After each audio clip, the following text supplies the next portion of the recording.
studio production begins in 5, 4, 3, 2.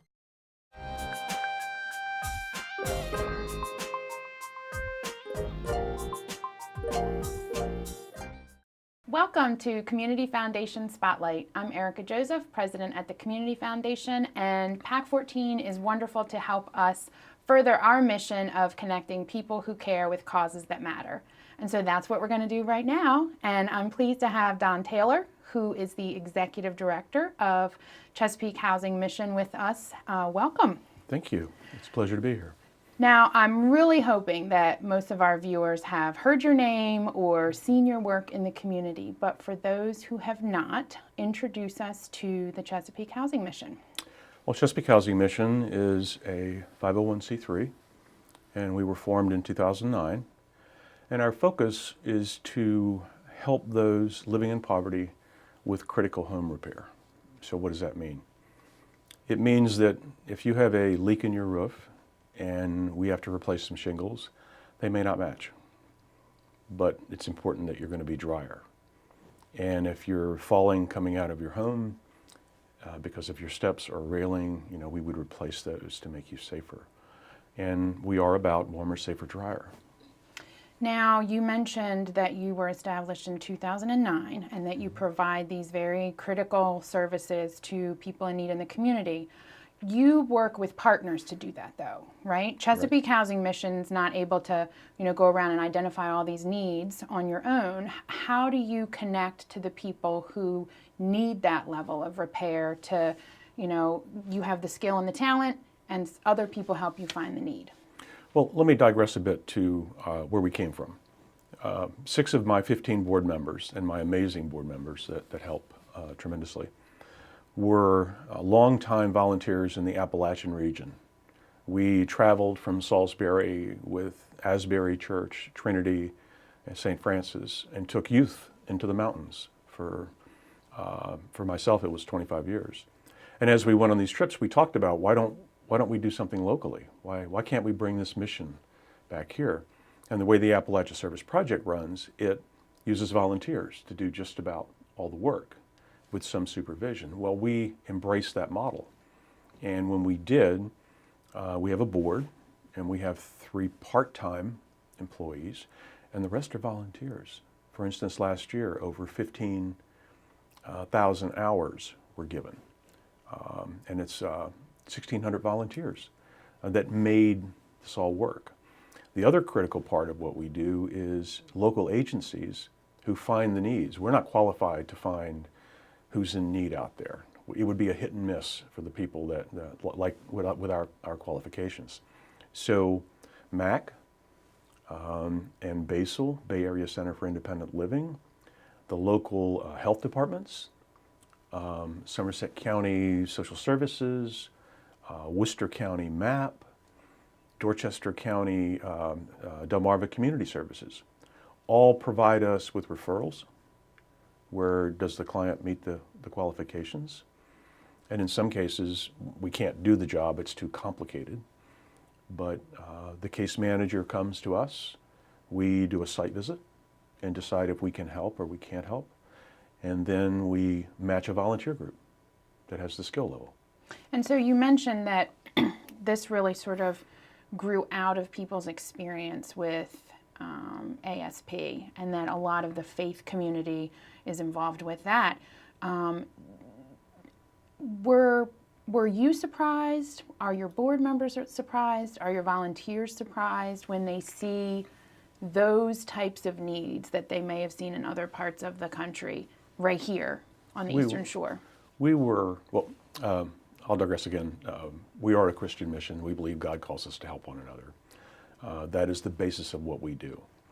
And when we first started, we thought we would see the same kinds of projects in Appalachia that we do here. And you have a lot of that.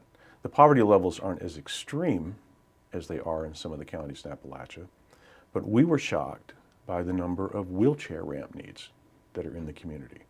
Because we're very rural, because medical services are spread all over the place, people can't get in and out of their homes many times. People falling, breaking limbs, And many times the projects that we do are for the caregiver as much as it is for the client that needs the help. And some of the stories are just so touching. People are so grateful. But when you see the reaction of the volunteers who give a day, and we tell them, give a day and change your life and someone else's life. And that volunteer at the end of the day, when we do a closing prayer, they are so touched by what they did. No skill. Come spend a day. We'll have your tools there. We'll have the lumber there. We'll introduce you to someone you've never met, and you will work with a wonderful group of people. And you're 100% accurate when you say you can come with no skill, because I came with no skill when I was part of a Rotary group. And that's a wonderful model you have, because people who are already assembled, maybe it's a Rotary group or a Lions Club or a church, but I know you've worked with police departments and Sure. all different kinds of groups, but you can also plug in as a person, correct? Yes. Tell me a little bit how, where do people find you online? How do they get connected? That's been something that you've really, as you've grown, has required your organization to grow, to respond to the level of giving that people want to do to help. We have a website, www.chesapeakehousingmission.org. You can go there to donate. You can go there to find out about us. You can go there to volunteer. Now, we can match up individual volunteers, but we model around groups, people that want to work together. It's more rare to find someone who individually wants to join a group they don't know about. So we have over 90 groups that have volunteered with us over the years since we started. Last year we had 17 brand new groups, everything from the SU football team to a church group to Purdue finance team to just if you have a book club, we have a book club that volunteers. It's the people from a neighborhood. You can name it anything you want, and we'll bring you together and we will facilitate you being able to help us. That's our goal. You mentioned the variety of different types of ways that you can assist people in need. Wheelchair ramps are one of the core things that you're providing, and very unique for Chesapeake Housing Mission. You're one of the few groups that's able to do that. If a group, you keep low overhead, you mentioned that you have a small staff. Less than 5% overhead. And all of your money that you're raising outside of that minimal administrative expense is going to building supplies. Exactly. Tell me, I know it ranges, but for a typical ramp, and I know there's no typical ramp, but because often you're trying to fundraise. You mentioned that people can contribute on the website. I'm always amazed how much you transform a life for someone in the community, and you do a wonderful job at capturing that through your photos and your video. What does that typically cost, so that we can understand that it's not this huge amount of money, but it transforms that life from that point on? So each project is unique based on the situation with the client. Can they get out the back door? Where do they normally get out to get to the vehicle? And they can, if somebody just needs steps and a platform, that's less than $500 for materials. And the reason that it's that much is we use treated wood. We use high quality materials. All the projects are bolted together. But you can have a ramp as small as 800, and we've had some as large as 2,500. But you all handle everything. So you come in and you get the permitting and you deal with whatever the design is, and so it really takes that burden off of that family to figure out those logistics. We take care of everything so that the client and the volunteer can come together. And bottom line, it's not about ramps. Just like in the Appalachia Service Project, this is a relationship ministry with a little bit of construction built in.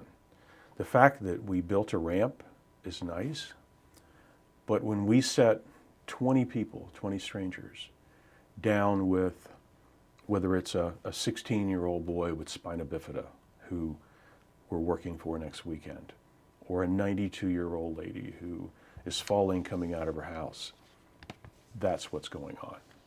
It's that connection. And it's all about what Jesus told us to do. He said, help one another. He said, go out and help one another. And spend a day.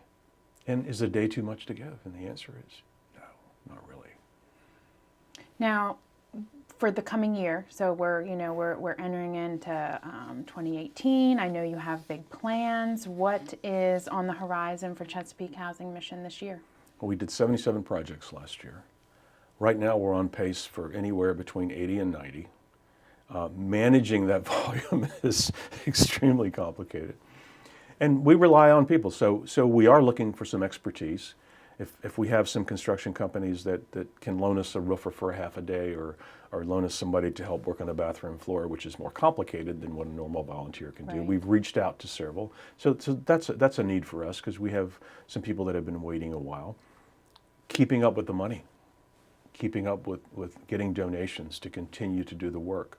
Because we're not here to spend it on overhead. We're not here, with a lot of high expense. That money that you give, that's going to buy building materials. Yeah, so people can feel empowered that for every single dollar that they're giving, they know that's helping another person. Plus, the community has come together. For every dollar you donate to Chesapeake Housing Mission, we're leveraging almost 70 cents in in-kind services, which makes that money much more powerful. You're almost doubling your money. Absolutely. And that's, whether it's storage space or it's a discount on lumber or just, fuel or whatever it happens to be. And we're so blessed by having that. Well, I know that you have so much that you're trying to accomplish this year and, engaging people to help transform lives, to have those days together, to be able to connect with people in the community that you're likely to never have met if you weren't involved with Chesapeake Housing Mission. But what do you see for the future? Where's Chesapeake Housing Mission going long term, and what do you envision? One of the big issues that we have today, people in the rural areas really don't know us. They don't know the services available. If you look at the map of where we serve, we barely scratch the surface in Dorchester County. We barely scratch the surface in Worcester County outside of Pocomoke, Berlin, and Snow Hill. We're well known in Wicomico, but even in Somerset. And so we believe that the demand is probably up to 100 to 200 to 300 projects a year, which we can't handle yet, but we don't have that on the books. So growing our organization to be able to be facilitators, keep overhead low, yet reach out and have other organizations working with us to meet that demand. And so you mentioned it earlier in the program, but if people, groups, businesses, donors want to get involved with Chesapeake Housing Mission, what's the easiest way to do that? Go online, chesapeakehousingmission.org, hit contact us, or hit donate, or hit I want to volunteer, and that message will get to us, and we will get back to you. And are there any details that you would want to make sure we share today that we haven't touched on yet, that are the heart of Chesapeake Housing Mission? The payback moment for anyone who works with us, whether you donate or you volunteer, come to the job site. Come to the opening prayer. We had a gentleman down in Crisfield, lived there all his life. We had a group from SU, Salisbury University, that came down that worked one day and helped. His wife is struggling in and out of the house. Her health, she's in dialysis. It's straining on him. At the end of the day, the tears were rolling down his face. He said, I've lived in this community for all my life, 70 to 80 years. I've never had anybody do anything like this for me before. That is the payoff. Thank you, Don. You're welcome. Thank you for this opportunity to be here. To learn more about Chesapeake Housing Mission, please visit their website and find out how you can be a blessing in the community by sharing yours. Now we're going to see a short video to help capture the mission and vision and values of Chesapeake Housing Mission. Miss Mary, Uh-huh. how long have you lived in this community? All my life. And I have lived here now for 38 years. I'll be 92 on the 4th of July. 80, like one month from being 90. As folks age, their incomes decrease, they're no longer able to work, they've become more isolated, and then a house that was built perhaps a century ago, you end up with major crises. At first, it would take maybe 2 of us to get her out, and then it would take 4 of us. And then still, we were very concerned. I have to leave the walker on the leave the walker on the porch, go out, grab hold of the banister, and let myself down. And then Jackie comes, someone else carries the walker down. All them falls I had me so frightened that I was just scared. The steps, yeah, it was painful because if I come in when it's dark or something, I couldn't see where I was at. I feel that there is a huge need for this out there. And I also believe that these folks just don't know who to turn to. So I knew that we needed something. I knew that we needed a ramp, and I didn't know how to get one. I'm not sure that our communities in general, in the 4 counties, really understand how many people there are who have these same needs. Aging is natural. So are challenges. And helping is so important. Because at some point in our life, and maybe in multiple points in our life, everybody is going to need help. We can't avoid it. It's a part of life. Once our clients receive a ramp, it's amazing how suddenly they have a brighter outlook. As soon as the weather gets better, I'm going to start working in the yard again, and I'll be able to go out with my tools and start working. Now I can just go down, go on down. Lord, I thank you for this ramp that your team has put in my yard. When it gets warmer, my uncle Philip, whose nickname is Toot, he will be going out walking, right? That's what they say. Yeah. All I can say it's a great ramp. That's all I can say. Many people talk about their faith and their compassion for others. Now's the time to act on that. Put your faith in action, where you're willing to get involved more in your community, to help with either your time and or your money and or both. Because now we have many, many people in the lower 4 counties in Maryland who can't get in and out and need our help. Please be a blessing.